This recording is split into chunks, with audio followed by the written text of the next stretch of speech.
ஒரு அம்மா வயதான காலத்துல ஒரு பெரிய திருமண வீடு வருது. சரியா நான் போயிட்டு வரேன் அப்படின்னு சொல்லிட்டு அவங்களுடைய மருமகள் கிட்ட கூட்டு சொல்றாங்க, இங்க பாரு அத்தை, உங்க மாமா விட்டு எங்கேயுமே போனதே கிடையாது, இது ரொம்ப முக்கியமான ஃபங்க்ஷன், அதனால அத்தை போறேன்.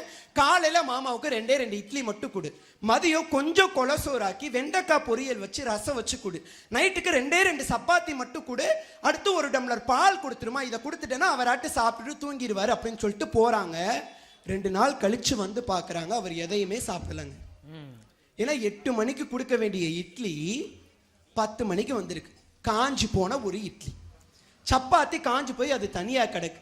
இதையெல்லாம் பார்த்துட்டு ஒரு மூளையில முடங்கி போன அந்த மனிதனை பார்த்து சொன்னாங்களா அந்த அம்மா, யா இது நாள் வரைக்கும் நினைச்சிட்டு இருந்தேன், போறப்ப பொட்டும் பூவுமா மங்களகரமா போகணும்னு நினைச்சிருந்தேன்யா, ஆனா இன்னைக்கு சொல்றேன்யா, நீ போனதுக்கு அப்புறம் தான்யா நான் போகணும், நான் போயிட்டா உன்னைய பார்த்துக்கிறதுக்கு யாருமே கிடையாதுயா என்று அந்த தாய் கண்ணீர் சிந்தினார் என்று சொன்னார். நல்லா கை தட்டணும் இதுக்கு, நீங்க நல்லா கை தட்டுங்க.